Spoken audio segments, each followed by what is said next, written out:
प्रश्न 6। कर्क रेखा किन किन राज्यों से होकर गुजरती है? नाम लिखिए।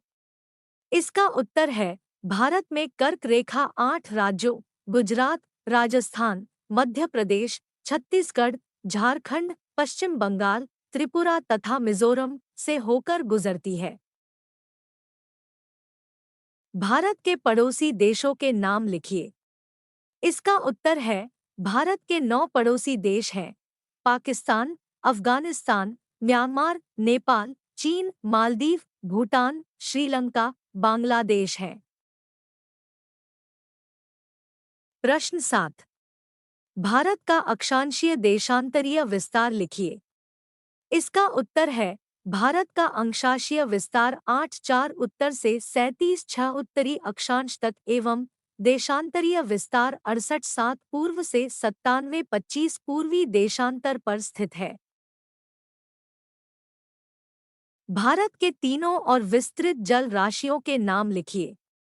इसका उत्तर है पूर्व में बंगाल की खाड़ी, पश्चिम में अरब सागर और दक्षिण में हिंद महासागर आदि जल राशियां हैं। प्रश्न 8। मानक याम्योत्तर से क्या आशय है? इसका उत्तर है मानक मध्याह्न रेखा अथवा मानक देशांतर किसी देश के मानक समय को निर्धारित करती है। पूरे देश में सभी कार्य इसी रेखा के समय के अनुसार होते हैं। यदि ऐसा न हो तो देश की परिवहन एवं संचार व्यवस्था, कार्यालयों में होने वाले कार्य तथा अन्य सभी गतिविधियों में गड़बड़ी उत्पन्न हो जाएगी।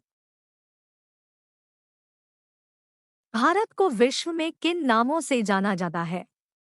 इसका उत्तर है प्राचीन काल से भारत भूमि के अलग अलग नाम रहे हैं। मसलन जम्बूद्वीप, भारत खंड, हिमवर्ष, अजनाब वर्ष, भारतवर्ष, आर्यावर्त, हिंद, हिंदुस्तान और इंडिया आदि। प्रश्न 9। भूगर्भीय प्लेट क्या होती है? इसका उत्तर है पृथ्वी के भूतल का बड़ा हिस्सा जो कि लगातार उभरती धाराओं के कारण विभाजित हो गया है, उन्हें भूगर्भीय प्लेटें कहते हैं। पूर्वी तथा पश्चिमी घाट क्या है? इसका उत्तर है पश्चिमी घाट प्रायद्वीपीय पठार के पश्चिमी भाग पर गुजरात और महाराष्ट्र की सीमा से शुरू होती है और महाराष्ट्र, गोवा, कर्नाटक, तमिलनाडु तथा केरल से होते हुए कन्याकुमारी में समाप्त हो जाती है। वहीं पूर्वी घाट प्रायद्वीपीय पठार के पूर्वी भाग पर ओडिशा से तमिलनाडु तक फैला हुआ है। प्रश्न 10। भारत के प्रमुख भू आकृतिक विभाग के नाम लिखिए। इसका उत्तर है उत्तर का पर्वतीय क्षेत्र, प्रायद्वीपीय पठार, उत्तर भारत का विशाल मैदान, मरुस्थलीय मैदान, तटवर्ती मैदान, द्वीपीय भाग।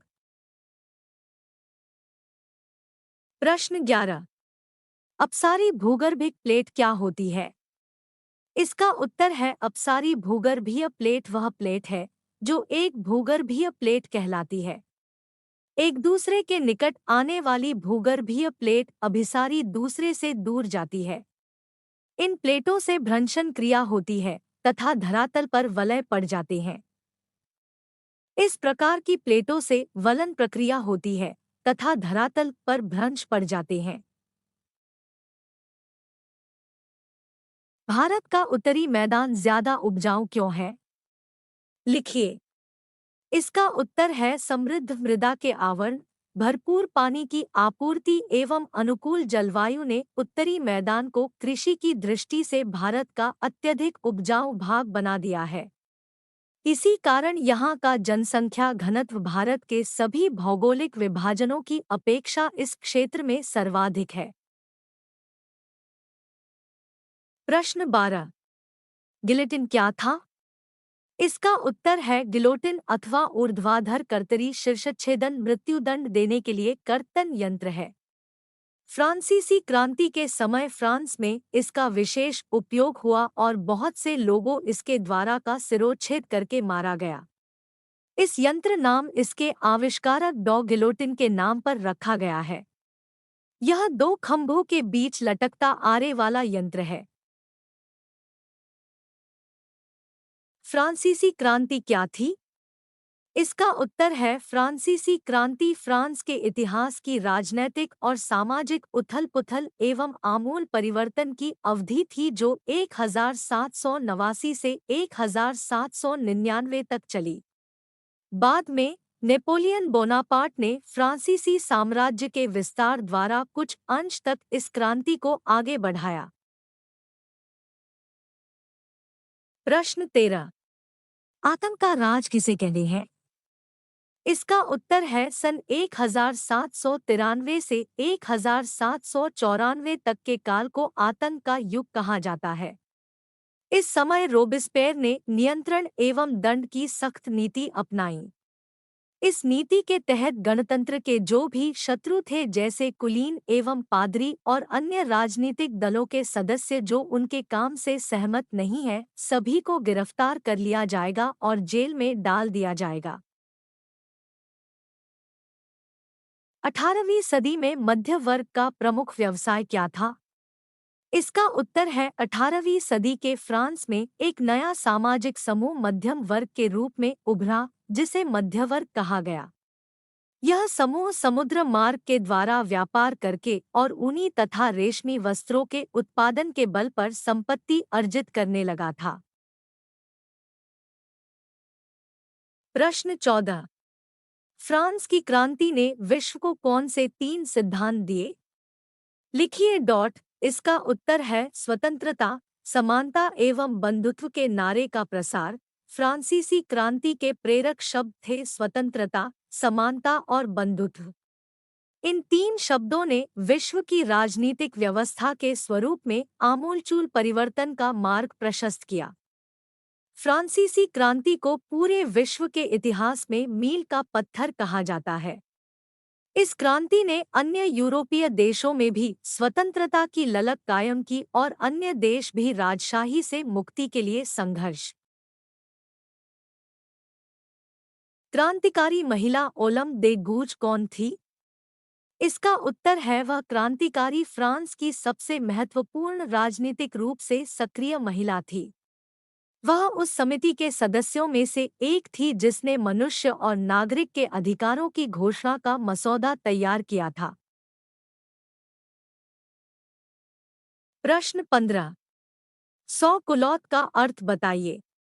इसका उत्तर है यह ब्रीचेस पहनने वाले कुलीनों की सत्ता समाप्ति के ऐलान का उनका तरीका था।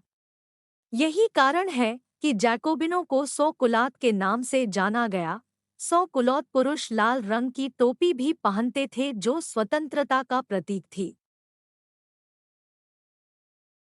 राजा राममोहन राय के प्रमुख 2 सुधारों को लिखिए। इसका उत्तर है राजा राम मोहन राय ने जाति व्यवस्था, छुआछूत, अंधविश्वास और नशीले पदार्थों के इस्तेमाल के खिलाफ अभियान चलाया। उन्होंने बाल विवाह, बहुविवाह, महिलाओं की निरक्षरता और विधवाओं की निम्न स्थिति पर प्रहार किया। प्रश्न 16। 18वीं सदी में फ्रांसीसी समाज कितने वर्गों में बना था? इसका उत्तर है समाज के सदस्यों को संपदा में विभाजित करने की विभिन्न प्रणालियां समय के साथ विकसित और विकसित हुई। फ्रांसीसी समाज 3 वर्गों में विभाजित था। पहले 2 पादरी और कुलीन वर्ग ने सभी विशेषाधिकारों का आनंद लिया।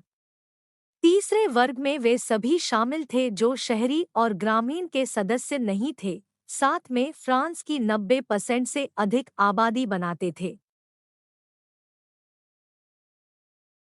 प्रथम व द्वितीय विश्व युद्ध की अवधि क्या थी? इसका उत्तर है पहला विश्व युद्ध 28 जुलाई 1914 से 11 नवंबर 1918 तक। 1 सितंबर 1939 को द्वितीय विश्व युद्ध वर्ल्ड वॉर 2 की शुरुआत हुई थी। करीब 6 साल 1 सितंबर 1939 से 2 सितंबर 1945 तक चले इस महायुद्ध में 7 से 8 करोड़ लोग मारे गए थे। प्रश्न 17। राजनीतिक चिंतकों के अनुसार लोकतंत्र की कोई 2 परिभाषा लिखिए। इसका उत्तर है अब्राहम लिंकन द्वारा लोकतंत्र को लोगों की, लोगों द्वारा और लोगों के लिए सरकार के रूप में परिभाषित किया गया था। लोकतंत्र या प्रजातंत्र एक ऐसी शासन प्रणाली है जिसके अंतर्गत जनता अपनी स्वेच्छा से निर्वाचन में आए हुए किसी भी उम्मीदवार को मत देकर अपना प्रतिनिधि चुन सकती है। लोकतंत्र शासन का एक ऐसा रूप है जिसमें शासकों का चुनाव लोग करते हैं तथा उसे विधायिका का सदस्य बना सकती है। लोकतांत्रिक सरकार की कोई दो मुख्य विशेषताएं लिखिए। इसका उत्तर है लोकतंत्र की विशेषताएं। एक, जनता के चुने हुए प्रतिनिधि शासन करते हैं और इन प्रतिनिधियों के पास अंतिम निर्णय लेने की शक्ति होती है। दो, चुनाव स्वतंत्र और निष्पक्ष माहौल में आयोजित किए जाते हैं। तीन, वयस्क मताधिकार प्रदान किया जाता है और प्रत्येक वोट का मूल्य समान होता है। चार, लोगों के मौलिक अधिकार और स्वतंत्रता की रक्षा की जाती है। प्रश्न 18, बांगर और खादर में अंतर स्पष्ट कर लिखिए। इसका उत्तर है खादर और बांगर में प्रमुख अंतर। एक, खादर क्षेत्र की मिट्टी अधिक उपजाऊ होती है जिसकी वजह से यहाँ पर खेती की जाती है, जबकि बांगर क्षेत्र की मिट्टी अधिक उपजाऊ नहीं होती है। ऐसे में यहाँ पर खेती भी नहीं होती है। दो, खादर में समय समय पर बाढ़ आती रहती है जबकि बांगर क्षेत्र में बाढ़ नहीं आती है। प्रायद्वीपीय पठार क्या होते हैं? लिखिए।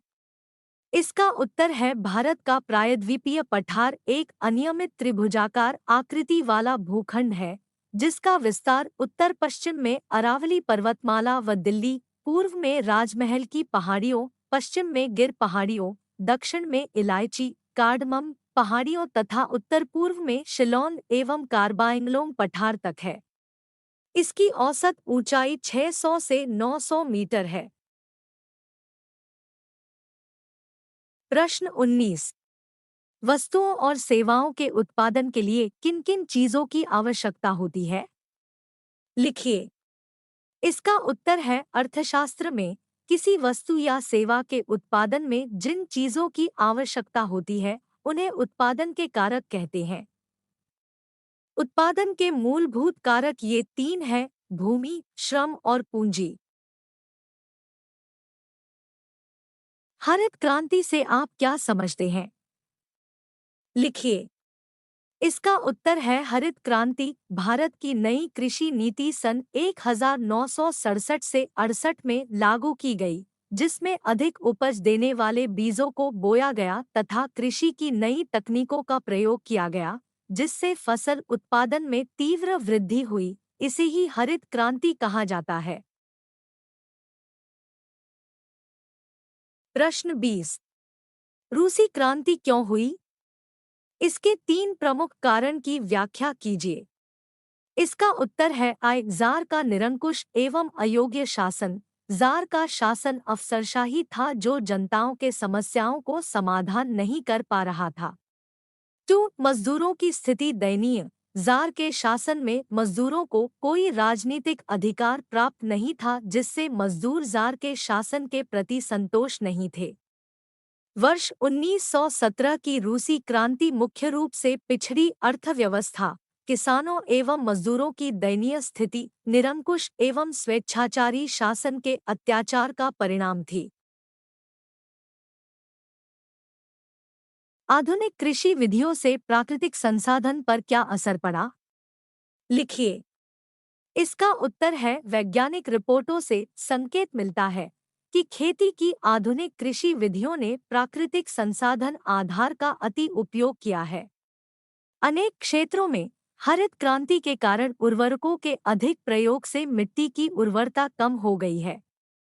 इसके अतिरिक्त नलकूपों से सिंचाई के कारण भूमि जल के सतत प्रयोग से भौम जल स्तर कम हो गया है। प्रश्न 21, निम्नलिखित पर टिप्पणी लिखिए। 1, मध्य उच्च भूमि। इसका उत्तर है मध्य उच्च भूमि प्रायद्वीपीय क्षेत्र का वह भाग जो नर्मदा नदी के उत्तर में पड़ता है और मालवा के पठार के एक बड़े हिस्से पर फैला है, उसे मध्य उच्चभूमि कहा जाता है। यह दक्षिण में विंध्य श्रेणी और उत्तर पश्चिम में अरावली की पहाड़ियों से घिरा है। 2. भारत के द्वीप समूह। इसका उत्तर है भारत के द्वीप मुख्य भूमि के दोनों ओर समुद्र में अनेक द्वीप है। द्वीपों का एक समूह बंगाल की खाड़ी में स्थित है। दूसरा द्वीप समूह केरल के मालाबार तट से कुछ दूरी पर अरब सागर में है। बंगाल की खाड़ी के द्वीप समूह को अंडमान और निकोबार द्वीप समूह कहते हैं, जबकि अरब सागर स्थित भारतीय द्वीप समूह को लक्षद्वीप कहा जाता है। प्रश्न 22। लोकतंत्र के विपक्ष में अपना मत तर्क सहित लिखिए। इसका उत्तर है शासक हमेशा बदलते रहते हैं, जो अस्थिरता को बढ़ावा देता है। लोकतंत्र में राजनैतिक प्रतिद्वंदिता बढ़ती जाती है। लोकतंत्र में निर्णय में देरी होती है। चुने हुए लोग जनता की भलाई नहीं कर पाते। लोकतंत्र भ्रष्टाचार को बढ़ावा देता है। लोकतंत्र क्या आवश्यक है? लोकतंत्र की प्रमुख विशेषताओं को लिखिए। इसका उत्तर है लोकतंत्र एक प्रकार का शासन व्यवस्था है, जिसमें सभी व्यक्ति को समान अधिकार होता है। एक अच्छा लोकतंत्र वह है जिसमें राजनीतिक और सामाजिक न्याय के साथ साथ आर्थिक न्याय की व्यवस्था भी है। देश में यह शासन प्रणाली लोगों को सामाजिक, राजनीतिक तथा धार्मिक स्वतंत्रता प्रदान करती है। नागरिक स्वतंत्रता और व्यक्तिगत अधिकारों की सुरक्षा के लिए लोकतंत्र जरूरी है। प्रत्येक व्यक्ति निर्बाध एवं स्वच्छंद जीवन जीना चाहता है। प्रश्न 23। रूस की सामाजिक, आर्थिक और राजनीतिक वर्तमान स्थिति को समझाकर लिखिए। इसका उत्तर है 1905 से पहले रूस में सामाजिक, आर्थिक और राजनीतिक स्थितियां मुख्य रूप से कृषि पर निर्भर थी और लोग अक्सर कारखानों में रोजगार के अवसरों के लिए शहरों की ओर चले जाते थे। राजनीतिक दलों के गठन की अनुमति नहीं थी। राजनीतिक रूप से वहां केवल एक कम्युनिस्ट आधारित पार्टी थी और अन्य पार्टियों को अनुमति नहीं थी। उपभोक्ता वस्तुओं की कीमत में बढ़ोतरी हुई लेकिन आय स्थिर रही। फ्रांस में क्रांति की शुरुआत किन परिस्थितियों में हुई? समझ कर लिखिए। इसका उत्तर है जीविका संकट। फ्रांस की जनसंख्या सन 1715 में 2.3 करोड़ थी, जो सन 1789 में बढ़कर 2.8 करोड़ हो गई।